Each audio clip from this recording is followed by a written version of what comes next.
The broadcast is now starting. All attendees are in listen-only mode. Good afternoon, everybody. My name is Robin Kolbeck, and I'm the Senior Vice President of Business Development here at EPL. And joining me today, again, is Josh Hildreth, the President of Health Partners of America. And we both appreciate you being here today to talk to you about this important topic in the marketplace, and that's healthcare. The health insurance is going through some unprecedented changes because of the Affordable Care Act. And we've developed a series of webinars to keep you informed of what's happening in the insurance industry and the impact it's having on us as consumers, your members, employer groups, across the United States. We've been sharing a series of webinars that you can continue to keep you up to date on what's happening in the marketplace. If you want to go back to any of our prior webinars, we have those recorded that are on our Credit and Exchange Blueprint website for your review. Today, our session is going to focus on what's happening in health insurance industry.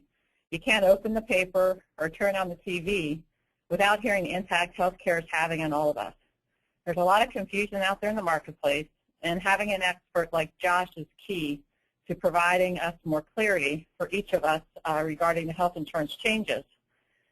Today, Josh is going to share what's happening with the government exchange enrollments, the progress they're making on some of the technical glitches, and how the private exchange, like the Credit Exchange Blueprint private market solution, is having some early success, and tell you how your credit union or CUSO can fit into all of this.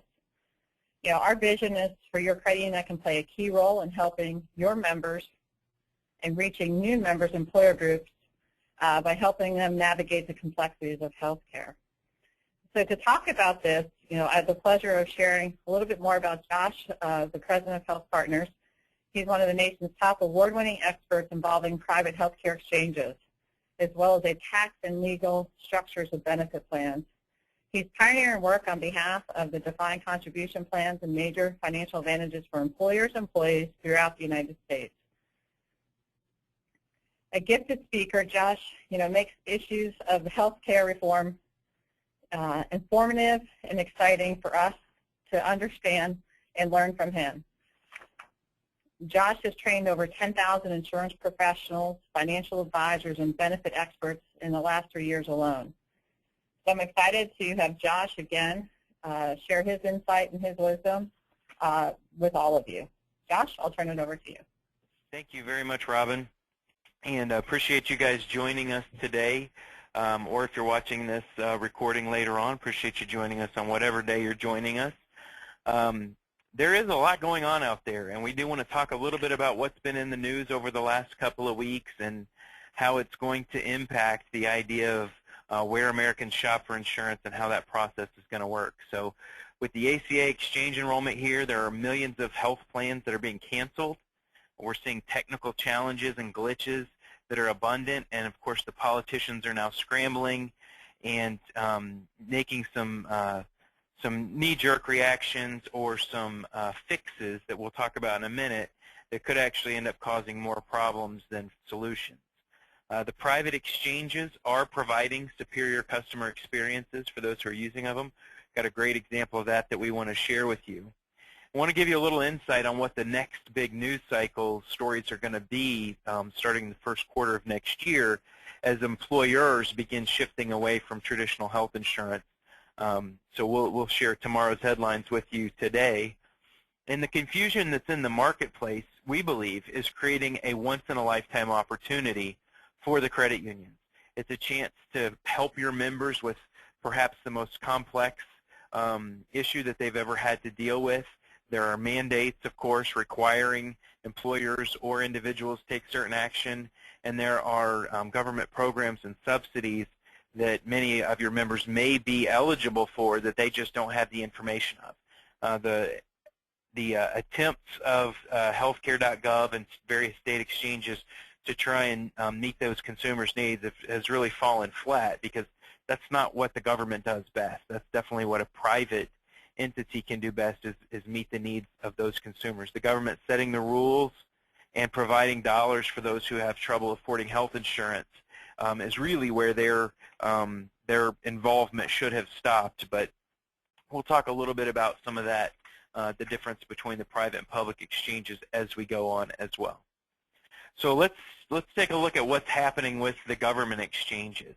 Last week we heard through some of the officials that were being grilled over on Capitol Hill that the insurance marketplace is still about 40% incomplete, that cybersecurity experts are recommending to shut down the Obamacare site because the security isn't there.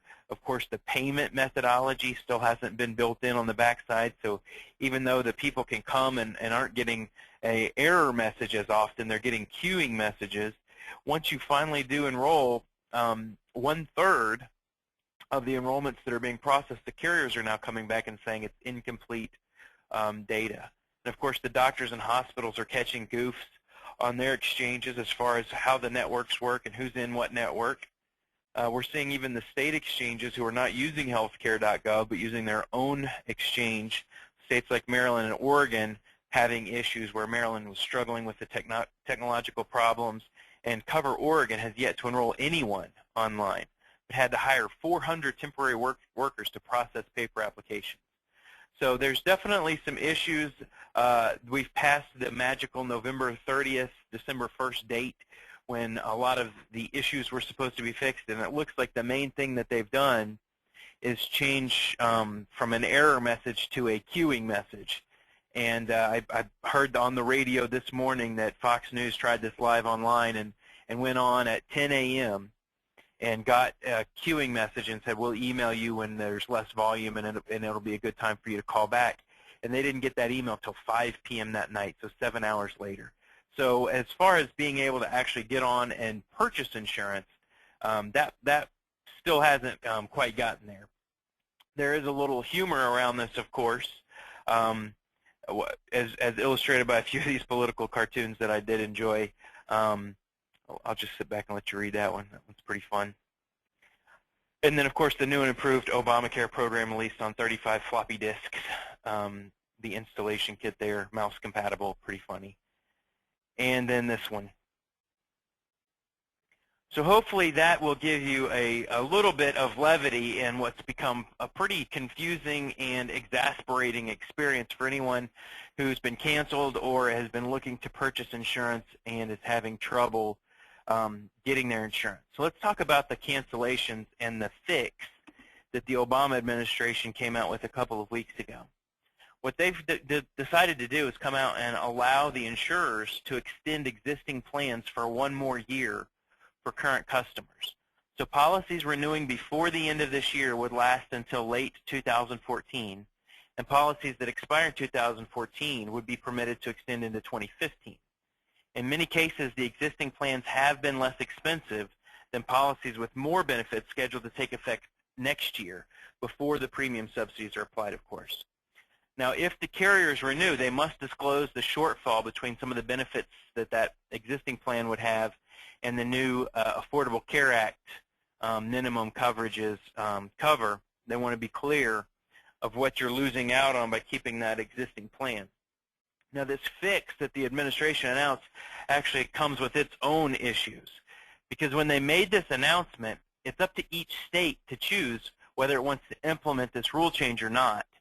And so if you look at this quote from Kaiser Health News, most carriers will be unaffected because the state had already allowed Aetna, Humana, Coventry, and Cigna to offer members the option of renewing their 2013 policies before the end of this year to avoid having to add the new benefits and higher costs associated with the Affordable Care Act. So you are seeing, though, for example, here, Florida Blue, a lot of the regional Blue Crosses were an exception and were the ones that were canceling policies and are now being asked to go back and extend those policies. And some of the carriers are doing it, and some of the states are allowing it, but some states are saying, no, we're not going to do that. And so really what has happened here is a passing of the buck. So instead of Obama and this administration getting the heat for these cancellations, they're hoping to perhaps put that heat back on the states themselves and the insurance commissioners and perhaps the carriers if they're choosing not to go back and renew these policies. But as this political cartoon here illustrates, it's kind of hard to put the head back on once you've chopped it off. So it is going to be difficult, and we are seeing some states participate, some are not, and then the carriers themselves. So what else has happened? Last week, the day before Thanksgiving, we saw this announcement that the SHOP plan, the way that small businesses could purchase insurance for all of their employees, has been delayed a full year. And so that online enrollment for businesses looking to purchase health coverage through the Obamacare exchanges has been delayed, and that was another high-profile setback for healthcare.gov. And right now it's a proposed rule that next year's open enrollment for all plans, the individual and the small group plans, be moved from starting in October and going through December to start in November and run through January. So instead of overlapping the open enrollment period for Medicare, now we're looking at overlapping Thanksgiving, Hanukkah, Christmas, Kwanzaa, and New Year's. So obviously the least amount of time that employees or individuals will want to focus on their health insurance plan because of all of the holidays and the different things going on is when they're going to have to make those decisions. So we'll see if that proposed rule holds up and if that is in fact what our open enrollment period looks like next year. But what we're seeing here is just continual changes in exactly how this thing is going to work. Some of it's politically driven. A lot of this idea of the open enrollment being delayed till after next year's elections has popped up that, HHS is saying, well, we're trying to do it to help the carriers out by giving them more data so they can get their rates right. But, of course, a lot of people are saying that this is obviously a week after the election cycle, and they don't want another debacle going on during that election cycle. You can be the judge of that. But I do want to talk about what we're going to see in the first quarter of next year, and that's the idea that this Forbes quote here, that 9 to 35 million Americans are going to lose existing employer-provided health plans entirely, and that 129 million Americans will not be able to keep their current health plan because those health plans are going to have to change to meet the new requirements. So this was obviously a huge deal over the last 2 months as it applies to individual health insurance and all of the news stories about these cancellations, but those cancellations only affected about 5 million Americans. And what we're going to see here is anywhere from 2 to 7 times the amount of employees be displaced from their health insurance. So this is obviously going to be a huge news story, and it's going to be what a lot of people are talking about in the first quarter of next year as these groups either are not able to renew their health plans, decide not to, or those plans are not available to them because they don't meet the new requirements and the carriers don't offer those plans any longer. So as we see that, that news cycle and the employers making various decisions and putting employees into a different position than they have been in the past, we will of course see some political ramifications and reactions as well. And what those are going to be, we don't exactly know yet. But what we're already seeing, here's a few headlines I pulled for this webinar. Obamacare's what could go wrong next, busted website, canceled policies, lousy early enrollment numbers, and this could just be the warm-up. The health care law has changed the game for Democrats looking at the 2014 election. In the fracas on health coverage, some Democrats feel exposed, and why Obamacare is on life support. So it'll be an interesting next few months to see exactly how the politics around this affect the rules that have been set in place by the Affordable Care Act itself. So let's talk about what isn't quite working yet. Right now, if you go on to many of the websites, the quote engines, being able to aggregate all of the carriers and all of the options, that is improving daily. Healthcare.gov and various state exchanges are able to display the on-exchange products, but the off-exchange products are not available, will not be available on those sites, but they are available on private exchanges. It's just been a little slower for them to get some of the off-exchange carrier files and rates. The subsidy eligibility and enrollment, healthcare.gov, this is where it goes back to healthcare.gov. It still experiences numerous problems. More people are getting through. The numbers that came out for November were that around 100,000 people were able to successfully enroll. Again, what we're hearing from the carriers is that a third of those, the enrollment's actually not complete, that there was some faulty information and those policies have not been issued. Right now, the brokers that are out there that should be the experts and understand what's going on and stay on top of this is not working. I just saw posts today on a message board with insurance professionals very confused over exactly how the law works and not understanding all of the components. It's hard to blame them. There are tons of moving parts, 2,700-page bill with over 10,000 pages of regulation that have been added. But it is important to stay educated and stay in the know. Those of you that have been a part of these webinars probably know more than 95% of the insurance professionals that are out there. And then, of course, the politicians. I don't know that you can ever say they're working, but right now they're certainly not working, as they are making political decisions on how to fix things versus a long-term, hey, what's going to be best for these consumers type decision. So anytime their election cycle and the politics trump what's best for the American citizenry, that's a disappointment. Let's talk about what is working for a second. Right now, the consumers that are shopping for plans on HPA-powered exchanges, so the credit union exchange blueprint that we work with EPL to create, is providing a better shopping experience for those consumers. I do have a quote here. It's a little long, but I want to read this to you. It just came from an email last week from one of the producers that we work with that has their own exchange site that's using the same core elements, the same fulfillment capabilities as the credit union exchange blueprint. This guy here was a property and casualty agent and wanted to meet with a family who had called in wanting some guidance on the new healthcare regulations. They called the 800 number for the private exchange. They were promptly greeted by a healthcare advisor who guided him and his wife through the process. The advisor answered all of his questions and gave him recommendations. After it was all said and done, the proposed insured was only on hold for 2 to 3 minutes. He's able to save $645 a month by having an on-exchange product. The insured couldn't believe how easy and helpful the healthcare advisor was and was very pleased with the whole process.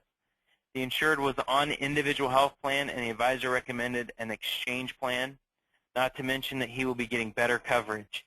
The advisor has set up a time to call back once the government healthcare site is running. That's to complete the application for the subsidy that they were eligible for. This appointment also led into writing their P&C business and 3 life policies. So obviously this agent was very excited and believes that their private exchange was a huge benefit to existing and new customers, a very easy process for him and for the insured. And as the meeting progressed, the insured still couldn't believe just how easy the exchange was. He was raving about it.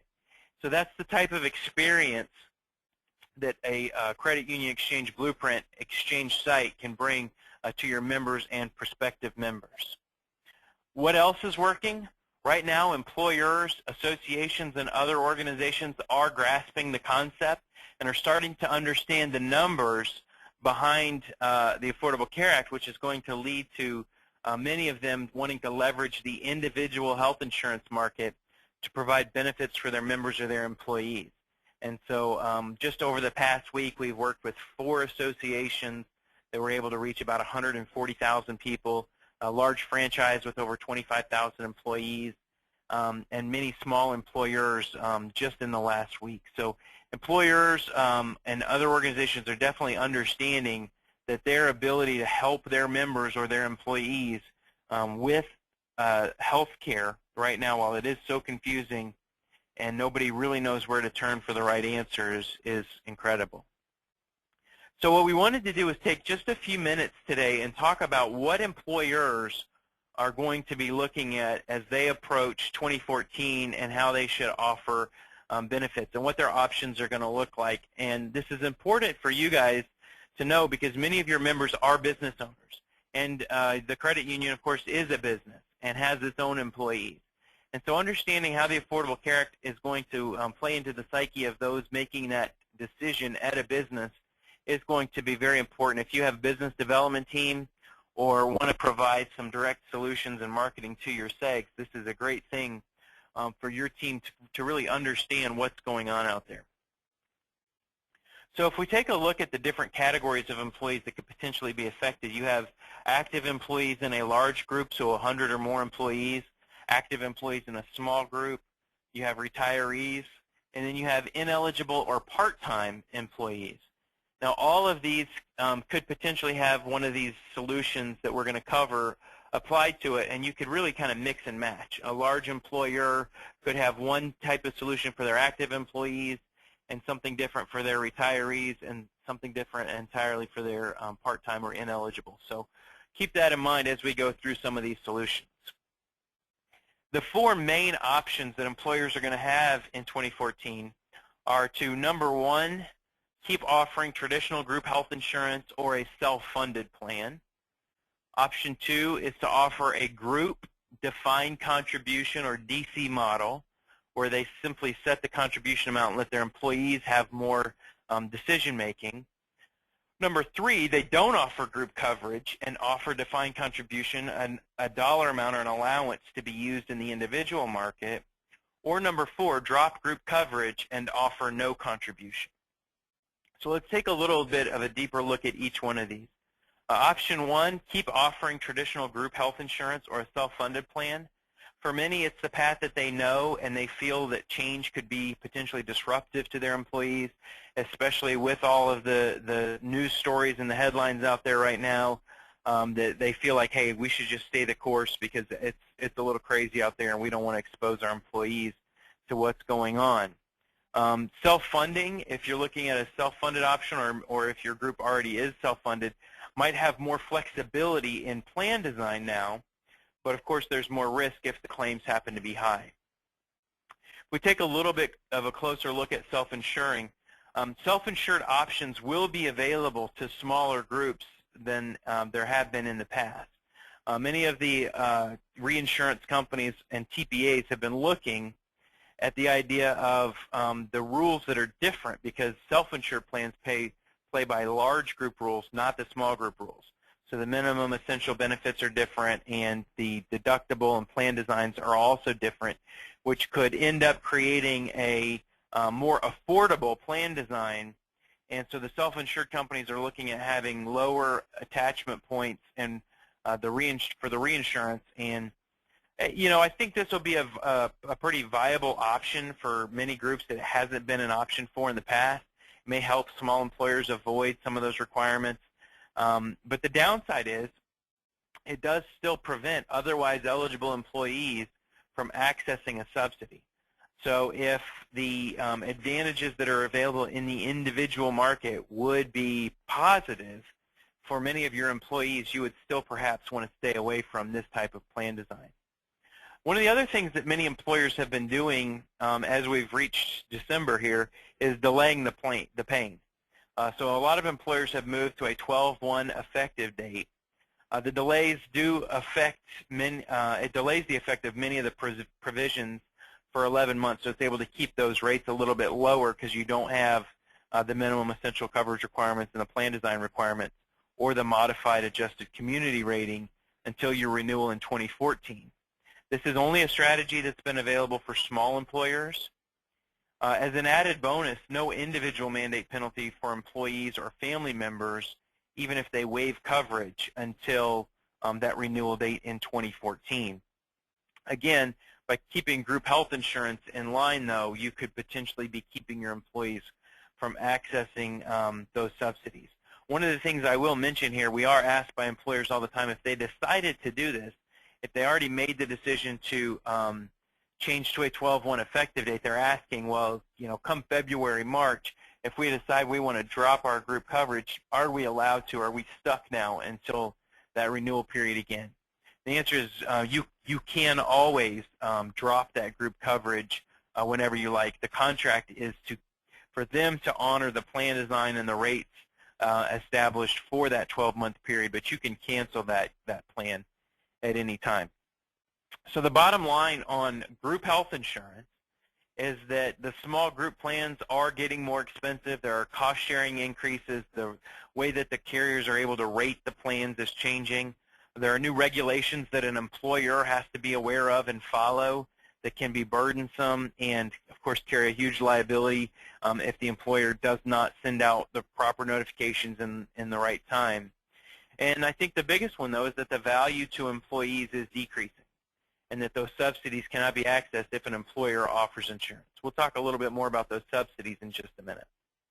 What about option 2? What about moving to a defined contribution plan with group insurance options?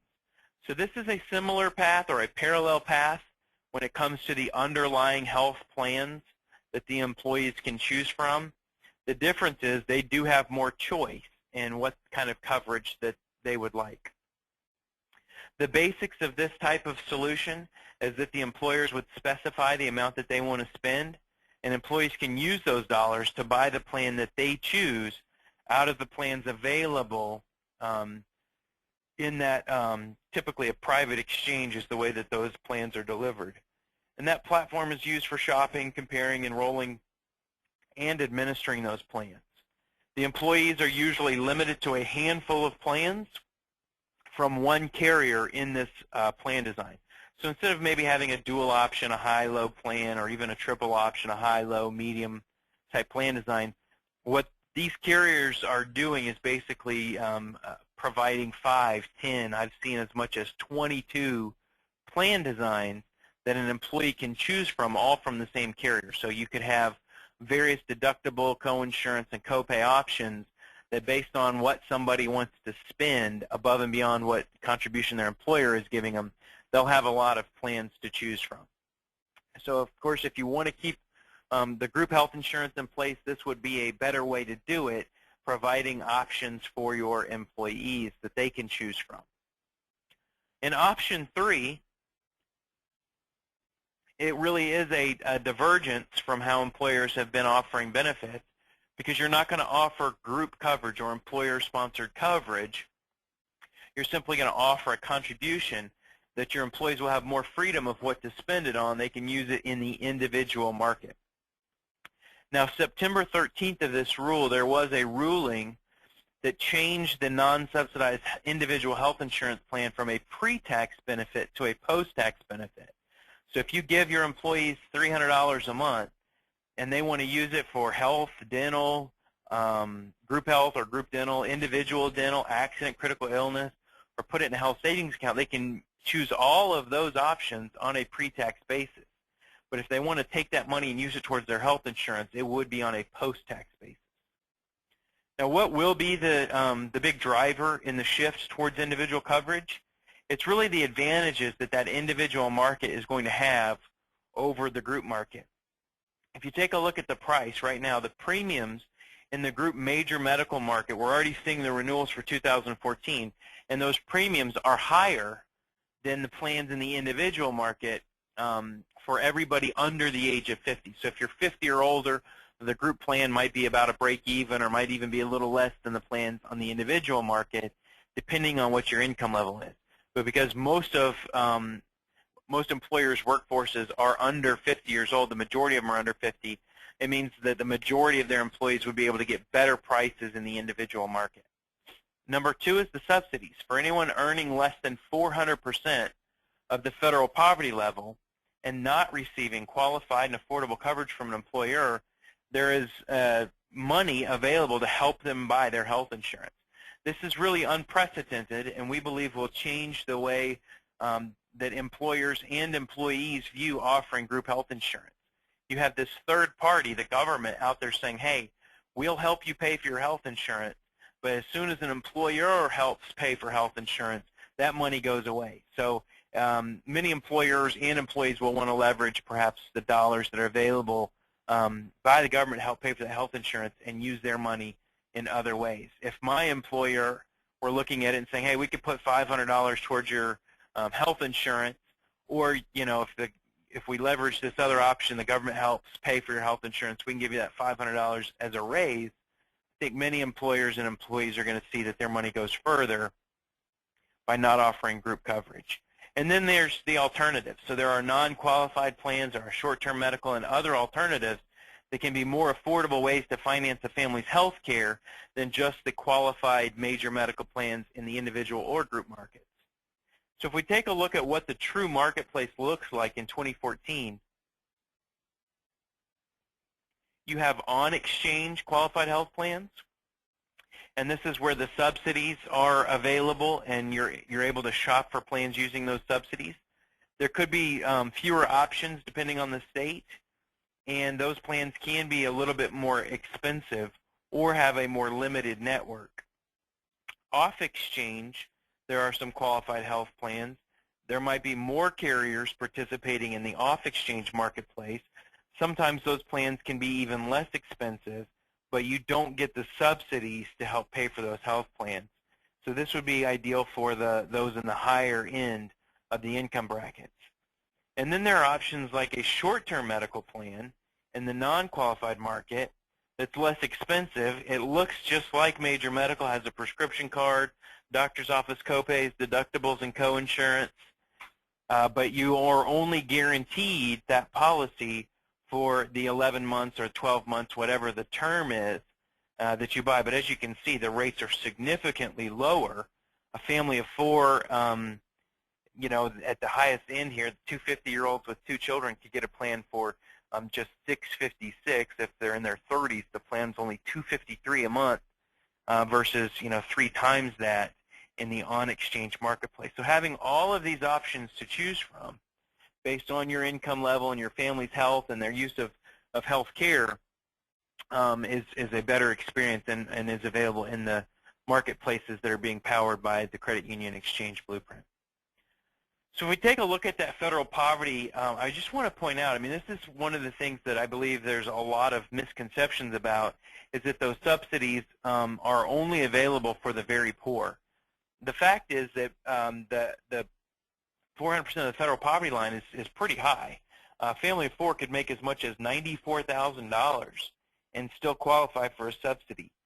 I'm actually married, have 3 children, so we could make $110,000 and still qualify for a subsidy. That's more than twice as much as the national average as far as income. In fact, national statistics reflect that over 60% of all households will have a household income of 400% or less than the federal poverty level. So we do believe that that individual market will provide a lot of advantages, and that's why many employers may look to option 4 here, where they don't offer any type of coverage. And this is definitely a change from how many employers view offering benefits. The employees would be on their own and will seek coverage through the government or private exchanges. Providing that resource, a private exchange is going to be a better consumer experience, is a more popular choice for many of these employers, but it's definitely a difference that employers may just provide additional compensation or other types of perks versus health insurance, because the value of the health insurance plans are greatly diminished, especially for anyone making less than 400% of federal poverty level. So I want to talk for a few minutes about the role of exchanges with these individual health insurance plans. The way that a private exchange works is that an employee or a member can visit a private exchange. It's a website that has some decision support tools and information. It's got information about the insurance products themselves. It can have a quote engine that provides various quotes from the carriers that are available, as I mentioned, on exchange and off exchange in that particular zip code. But the exchange site, the website, really is just the starting point because websites don't sell insurance. Licensed professionals do. And so when we look at the enrollment capabilities, our call center, which is licensed in all 50 states and is certified to facilitate the subsidy in those states, is really key. If you have a QSO or an agency or a relationship with an agent that you would want to fulfill certain insurance products, then or financial services, all of those leads that are generated in the private exchange could go to them for the products that you would want them to sell as well.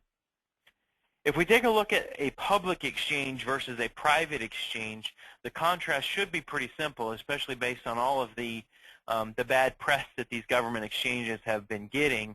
If you think DMV, the very limited products, the glitches, the long waits, not very consumer friendly, versus the experience that it's going to happen on a private exchange. We read the testimonial earlier in this webinar that an insurance professional with those products, the multiple insurance lines, wellness and other consumer tools and information, and education on health reform for employers and individuals definitely gives the private exchange a leg up on a government exchange.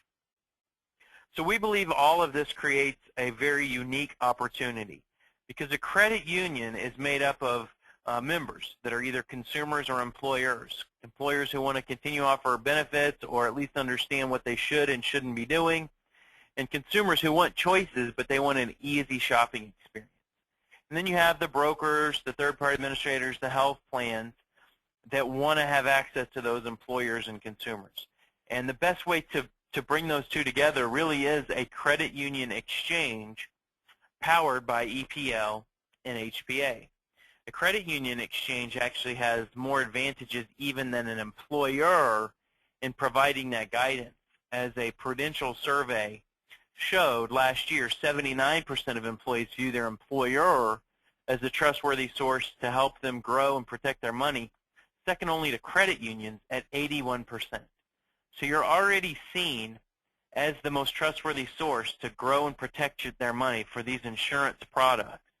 And so for all of the back end to be handled by insurance professionals at HPA, giving you a product that gives you a customized private exchange online marketplace that your members or prospective members can shop and view information, get quotes, and be connected to those licensed agents over in the call center, but gives you all of the tools, the training, the marketing materials that you need to promote this and stay educated. And then, of course, the CRM, or Client Relationship Management System, that allows you to view all of the activity that's going on by any of your members or prospective members as they visit the site, is truly a powerful end-to-end solution from prospecting all the way through the sales and servicing.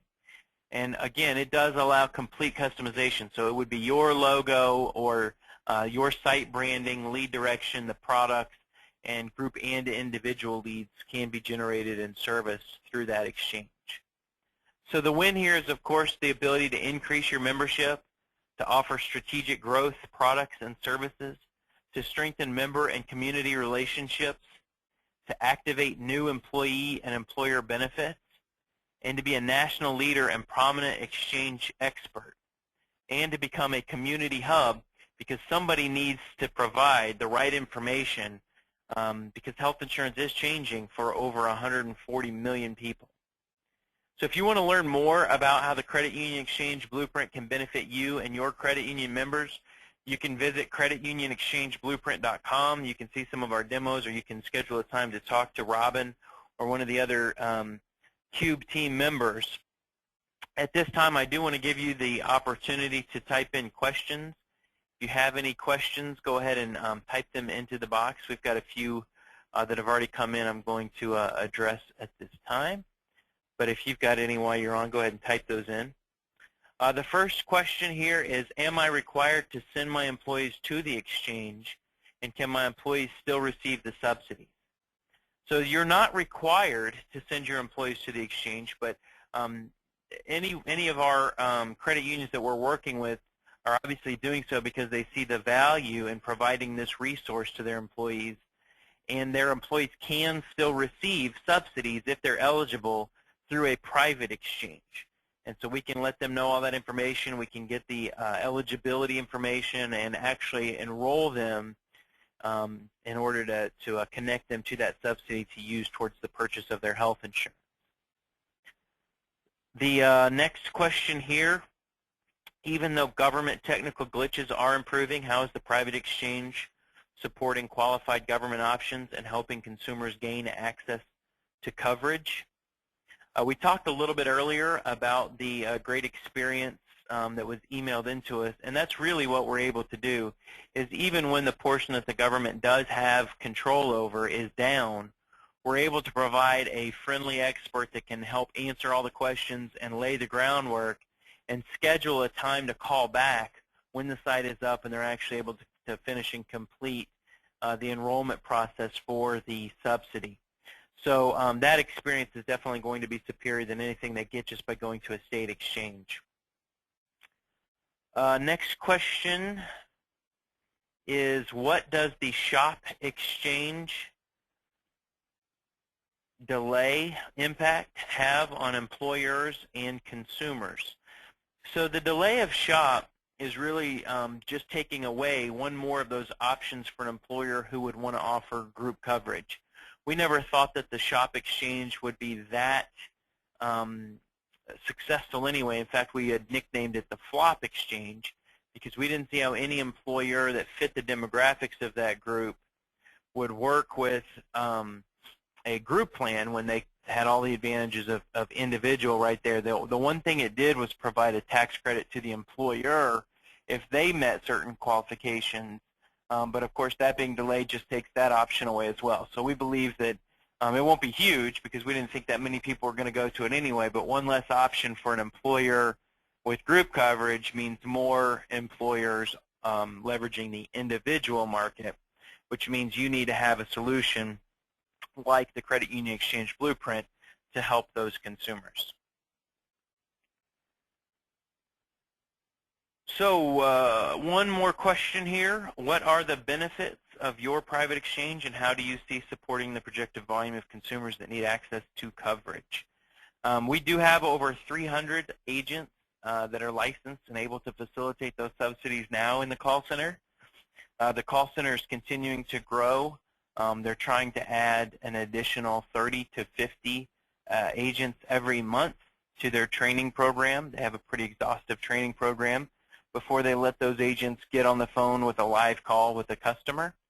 And so it's very key to us to continue to grow and provide the ability to handle the projected volume. But right now, that is certainly not a concern. We have seen the volume double since October and have not had a serious stress on our system as of yet. So we continue to grow and be able to handle the growth that's coming. The benefits of our private exchange solution, the Credit Union Exchange Blueprint, is that it's not just the technology and fulfillment components. It's having the ability to have the training materials and the expertise to help you jump into the fray and understand what's going on. It's webinars like this one keeping you in the loop and keeping you informed, but in layman's terms so that you can stay on top of everything that's out there. So I really appreciate your time and being on this call today, and hope that you have at least found some value in the 45 minutes that we spent together, and at least been informed on what's going on out there and how the credit unions are in such a unique position to be able to benefit from it. So we're excited to work with you and to have you as part of this community that's staying educated and staying on top of health reform. Again, if you have any questions or want to visit us, go to creditunionexchangeblueprint.com. Thank you very much.